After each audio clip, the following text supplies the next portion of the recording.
Hi, everyone. This 18th day of June falls on a Tuesday. We're glad to have you being here for a portion of this evening.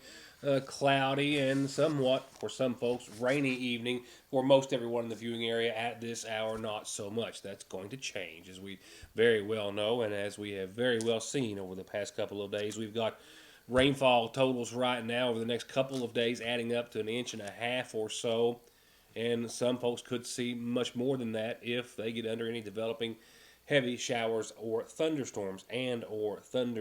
As such, our flash flood effect or flash flood watch is still in effect, but it's also been extended through Thursday evening at this time.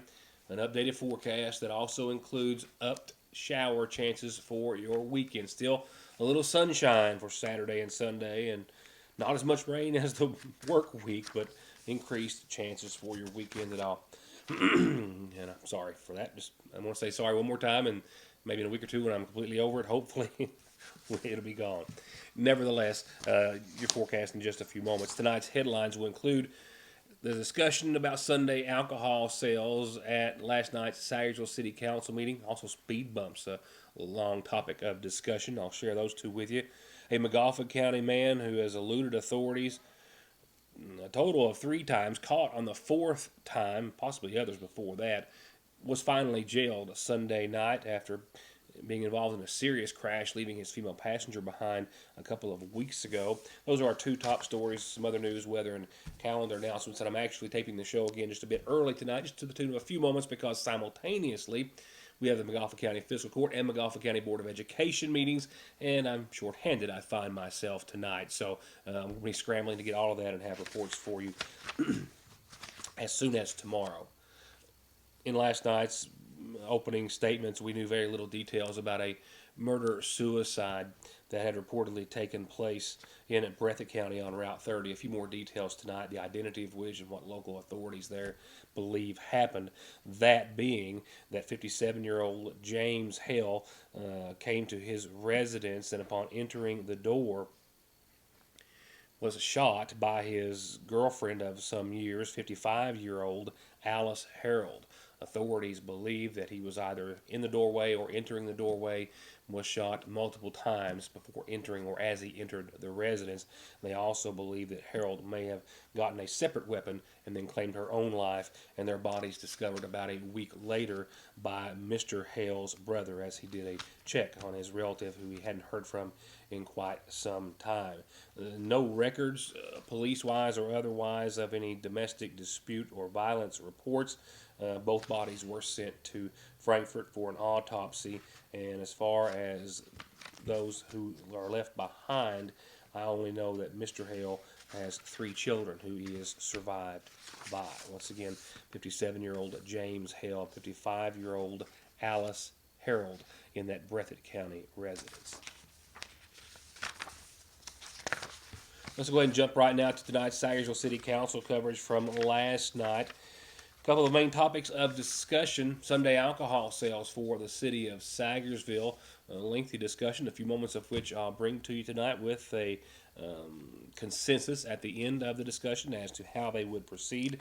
Also, speed bumps and other deterrents discussed as well, and a few other items of business in the regular meeting. Here's the report. Now, I know people's going to drink regardless of what day it is. Well, they can buy it up on Saturday night. Right. Drink it Sunday. But usually when they do that, they try to drink it all Saturday night. Well, that's their fault for not being responsible. But this way, they don't have to do that. They can go out there and say, well, I feel bad. I just get me a 6-pack today. I got to work Well, Monday. then make it worth their while and have to drive to Paintsville to get it on Sunday. Well, right now they're doing that. Paintsville sells it on I know. Sundays. Pressborough does too. After Paintsville, 1 o'clock. everywhere does. After 1 o'clock. Yeah. 1 o'clock. Everywhere does pretty well. Practically all counties do. I mean, I think it's, it would be an asset to the city on the taxes that you're going to gain from that. But is it? Where does this money go? It's the same ABC, that's the It'll police, go all ABC. to the alcohol. It all goes, anything from alcohol goes to the ABC fund. But you also, not only out of respect for the church, give the Lord His day. Right. I agree with that, and at the 1 o'clock, I don't like that myself, Because a lot of churches don't get out till after 1 o'clock, and 90% of the church crowd in Sayersville goes to Meehaw Steve. Yeah. And if they go Hey, in there, listen, There ain't nobody holding a gun to their head that make them drink it. Right, They But, you sell know, it, they I sell mean- it on Wednesday night and they hold churches. right. Don't go up there and eat though. Well, they could if they wanted to, there's nobody saying they don't have to. Well, I agree with you, but my thing is, and I see it coming both sides, the revenue part of it and the respect for the church. You got people that won't go into a place, now it doesn't bother me, I go to church every Sunday morning. It don't bother me, go down and sit beside him, drink, if he lets to drink a beer with you, that's just an example. But you got people that will not go to these places, but on a Sunday. That we But do it. they'll go to Rite Aid every day of the week and get drugs. Well, I mean, that's just the way it is. And Tom. Rite Aid sells it That's just, 6 days a week. that's just the reality of it. Well, it is, that's just the way it is. Just like they tried prohibition, it didn't work. Yeah. You know, church don't get out, some churches don't get out till later in the day. If you come up the river, if you go whatever, and you come into town, and you got some churches in town don't turn out to 12:30, 1 o'clock. Well, you could, Set it you later can in set the it whatever day. time you want to, can't you? Or can you?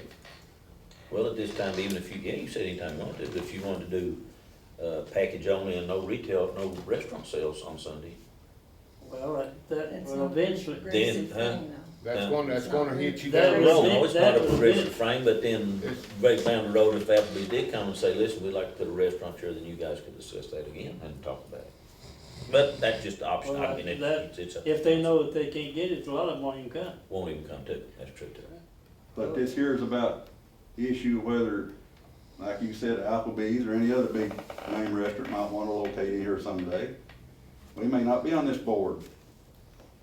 That'll leave that They up. may want to True. say, hey, we wanna put in a nice restaurant here and, like I said, you go anywhere else, they got it.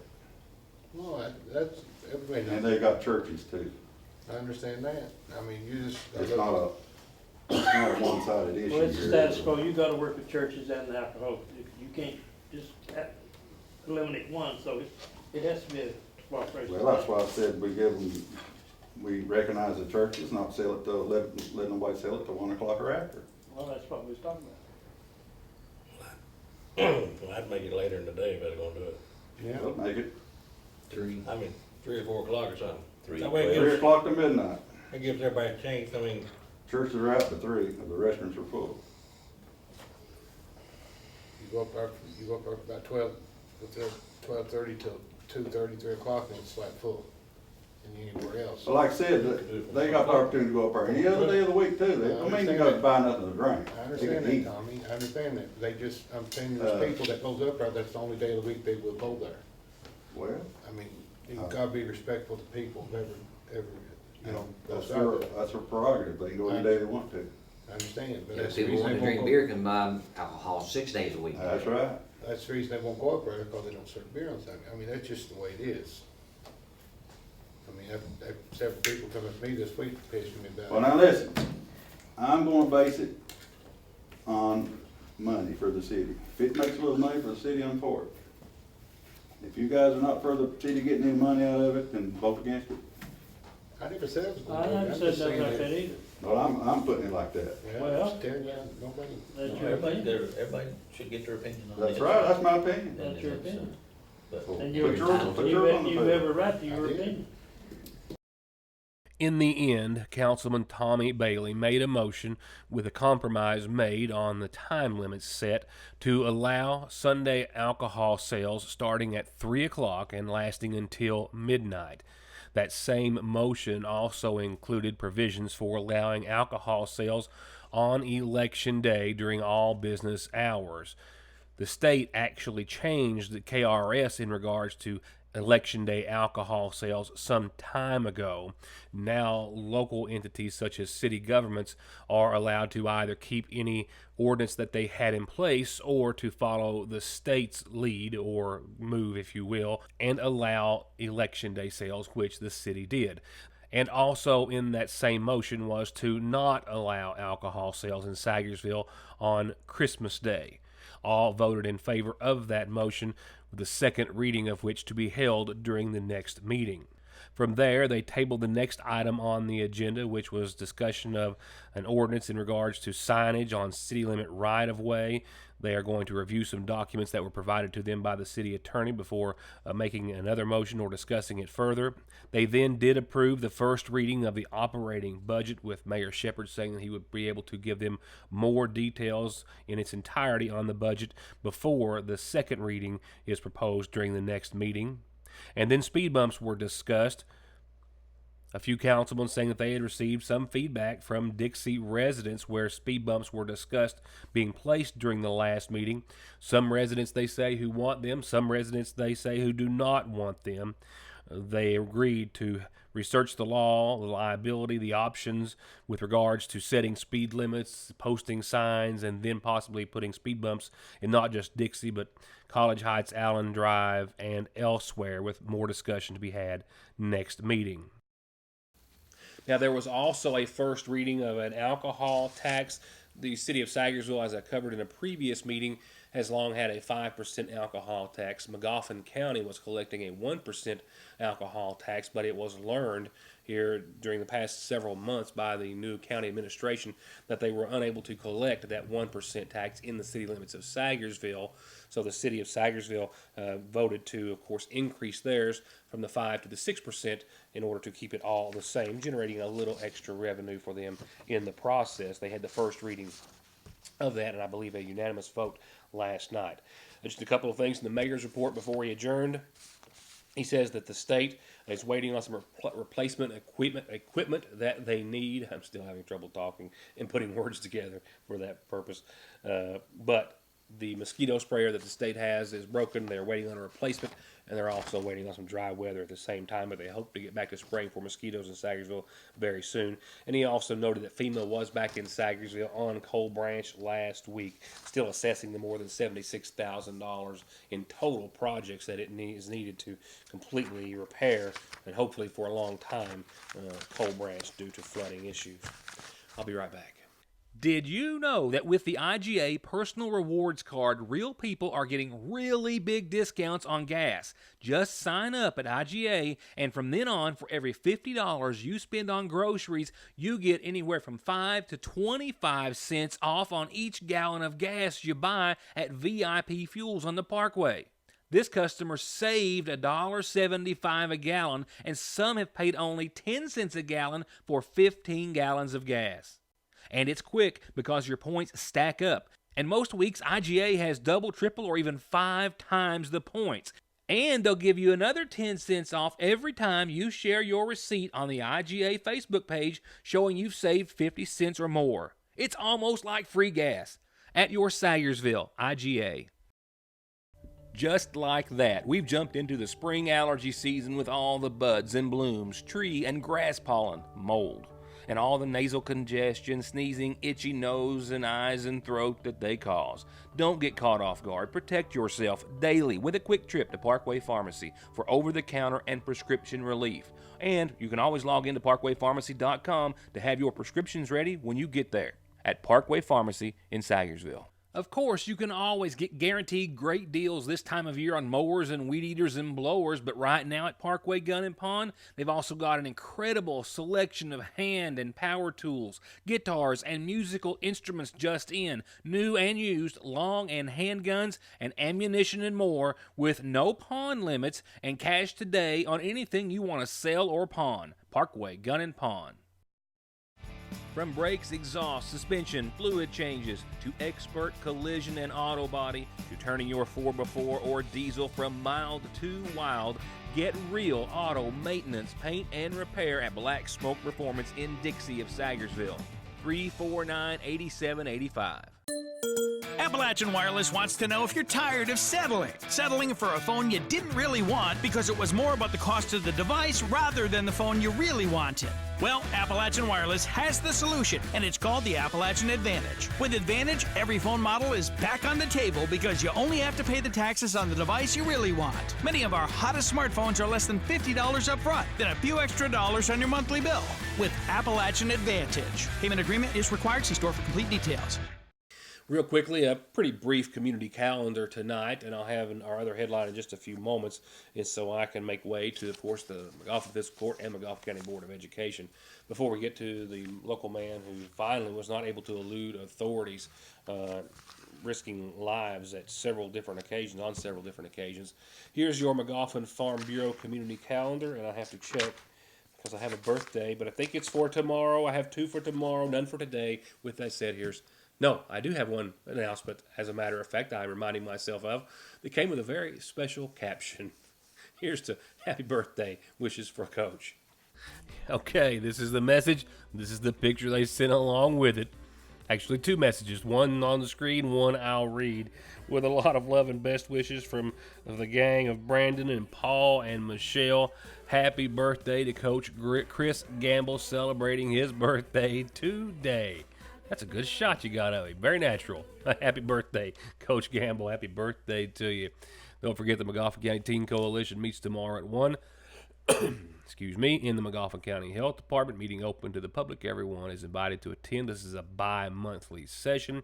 Don't forget ongoing nightly in the Ramey Park, the Unity Revival, preaching in the park through Friday night at 7. Hosted by Todd Masters and Greg Minix, with many nightly preachers throughout the course of the week. They hope that you'll stop by and join them at the, what we still refer to most commonly as the Continental Shelter or Joy Global Shelter in the Ramey Park. That's 7 o'clock nightly. And there's still plenty of time and room left. They want to see as many people as possible at the Special Needs Blowout coming up on the 29th at the North McGoffin Elementary School. This is hosted by the Sayersville Masonic Lodge. Special guests, a lot of fun, superheroes, bounce houses, games. Just a great way to spend some time with a lot of great people of any age, free of charge. Call Paul Montgomery at 424-6302 if you or someone you know or love is planning on coming. Let them know as soon as possible. And Vacation Bible School with a superhero twist is at the Sayersville Church of Christ this Saturday from 9 till 4. That's right, 9 in the morning till 4. For Superhero VBS at the Sayersville Church of Christ.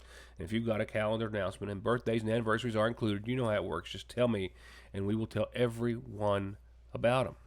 And that's it for nightly announcements. These brought to you by McGoffin Farm Bureau. I'll be right back.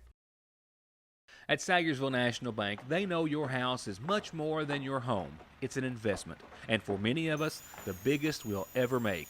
And whether it's for needed repairs and maintenance or a new addition or renovation to give you some more room and more equity, let Sayersville National Bank deal with all the financial work and worry. Real and real competitive, hometown, homegrown, home improvement loans at Sayersville National. SSI and disability cases are harder to win these days. You need all the help you can get. If the government has turned you down, I will not. Many factors are considered when a claim is being processed, like your age, education, physical, and mental disabling conditions. When it comes time to winning your disability case, you should not face a federal judge alone. You need an attorney who is experienced, determined, hardworking, knowledgeable, and dedicated to helping you win benefits that you deserve. If you need help with your SSI or disability case, call me, Donald Wayne McFarland, and let me go to work for you. If you haven't stopped by the seasonal shop lately, you're missing out. They've got new arrivals weekly and great deals every day, and the entire store has a fresh new look. Summer's here and the seasonal shop is ready for fun, sun, and the cutest clothes. They've got outfits for any special occasion you might have on your calendar or casual outfits for any day of the week. So come in and let them help you select the perfect outfit, and don't forget the jewelry. They've got a large selection of some of the most unique jewelry in the area, and they've got everything you need for your pool or beach days with bright, beautiful cover-ups and caftans, sunglasses, towels, and hats. And new patchwork Kentucky hats with a heart over Sayersville are the perfect way to keep the sun off your face at Fraser's Prater Drugs Seasonal Shop.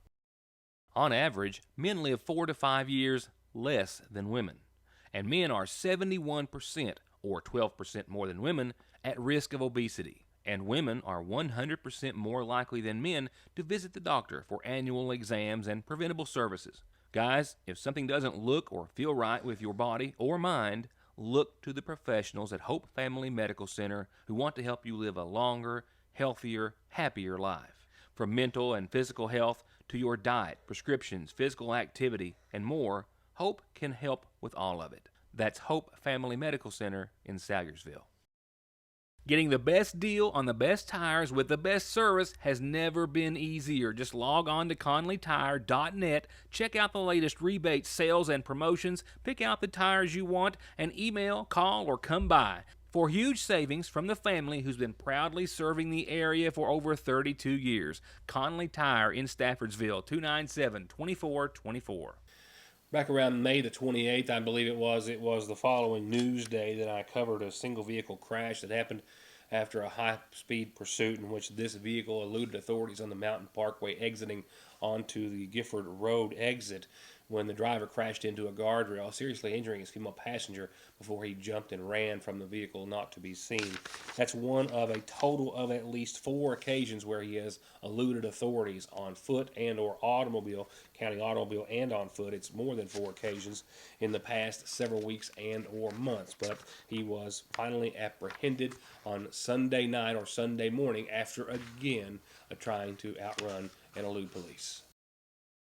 With an active warrant in the name of Anthony Saylor, authorities encountered him sometime earlier in May when they pulled behind the vehicle he was driving on Coon Creek, and Anthony Saylor pulled into a driveway, left the female passenger inside the car, and jumped out and fled authorities on foot, able to escape. So with additional charges for that fleeing and evading incident, they encountered, that being the Montgomery County Sheriff's Department and Officer Brian Tipton, this car in Sagersville on May the 28th, I believe it was, when he attempted to pull over Anthony Saylor, realizing Saylor was behind the wheel of the car. Saylor drove several miles at a slow rate of speed, not pulling over, and then once reaching Route 30 on the Conley Farm area, fled at a high rate of speed, getting onto the Mountain Parkway, onto the Gifford Road exit, and then crashing here into the guardrail, again leaving the same female passenger behind, this time seriously injured, which would require that she go to the hospital by ambulance. But Saylor again jumped and fled the scene on foot and eluded authorities. And in fact, for another time, I just learned today, they had a tip about his whereabouts in another location of Montgomery County, and before they could apprehend him, he fled on foot again. And then this past Sunday morning at around 2 o'clock, he was lodged in the Big Sandy Regional Detention Center, finally, after at least those 4 attempts to escape authorities. After the Sheriff's Department, Officer Tipton received a tip that he was driving a vehicle that belonged to another person. They found that vehicle in the 460 area somewhere on Rock House and tried to make a traffic stop. After officers pulled up next to the vehicle as it was sitting at a stop sign on Rock House Road and the junction of 460, when the officers turned on their lights, with one pulling on the left side of the vehicle and one pulling on the right, Saylor then behind the wheel again took off, almost hitting both police cruisers. As they continued following him on 460, he gave chase again at a high rate of speed, a few times hitting his brakes in front of the officers whenever they would start to get close to him. The chase went on into Johnson County onto Route 580, continuing at a high rate of speed, and the officer notes that as the vehicle Saylor was driving started to smoke real bad from the engine, he pulled into a lot on the right side of the road and then jumped and bailed again on foot. However, this time they found him in a yard next to where he had abandoned the vehicle. A vehicle which reportedly belonged to the passenger in the car, but also had no insurance on it.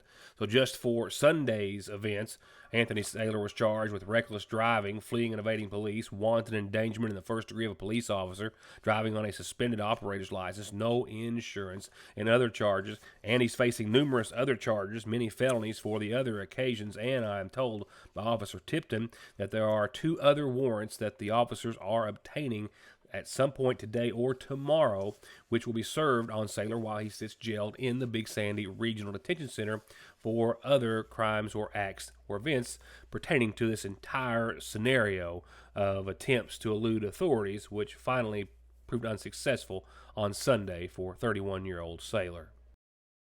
No heavy rain activity as of right now, and of course I taped the program about an hour earlier today, but nothing on the local Doppler radar as of that time. But that does not mean that we won't see any heavy rainfall tonight. We do have shower chances tonight. We also have an extended flood watch now as a result of the rains that we could expect to see over the course of the next 24 to 48 hours, and then some, but the bulk of it in the next day or two. We could pick up anywhere from another inch to inch and a half for most everyone, and for some folks, maybe even more than that, on top of some very recent heavy rainfall saturated soil. For the rest of the evening, a continued 30% chance that is, of showers and thunderstorms. Some still could produce some heavy rain for some folks, and that patchy fog will follow up after 5 in the a.m. Otherwise, mostly cloudy skies. And a low in the mid to upper 60s, right around 67 degrees, we do believe, for tonight. More clouds and showers are going to still hang tough through at least Thursday. Tomorrow, we will see the 80s, 82. It's going to be a bit muggy, 66. Mostly cloudy skies for your Wednesday with that patchy fog still in the morning. Rainfall amounts up to a quarter of an inch during the day, maybe another quarter of an inch at night, unless you get in on some thunderstorms, which will be quite possible tomorrow, and then even likely again on your Thursday, and you'll notice the winds with that on your Thursday. So 82 shower storms tomorrow. Thursday, 78 showers and storms and southwesterly winds anywhere from 3 to 5 to 31 miles per hour as far as gusts go on your Thursday. Rainfall totals right now, maybe another half of an inch on Thursday, and that's in those areas that might not even see the showers and thunderstorms. So we could pick up another inch to inch and a half of rain between now and the end of your Thursday, and for some folks, maybe a little more. Friday, though, looks nice. Well, it's about time. 79 and mostly sunny and dry. That 20% chance at the bottom of your screen is really after 3 a.m. Saturday morning. And for your weekend, I think we'll still hold on to the low 80s coming back at 82, partly sunny. A 40% chance of showers and storms across the board Saturday, Sunday, and increased. Actually, from 24 hours ago, we've got an increase in showers and storms on Saturday and Sunday. And Sunday, leaning towards a likelihood, partly sunny, but a 60% chance of showers and storms. 84 on your Sunday, and then 67 on your Sunday night. Next week, Monday, partly sunny and 81. Tuesday, partly sunny and 81, and a 50% chance of showers on both days. I mean, there are a few little bright spots, but all in all, this pattern is relentless. And again, I'm out to catch the Magafa County Fiscal Court, Magafa County Board of Education meetings tonight as well. I'll see you back here, hoping I'm even a little better again tomorrow. Thank you all for watching tonight, however, and we hope to see you next time. Good night.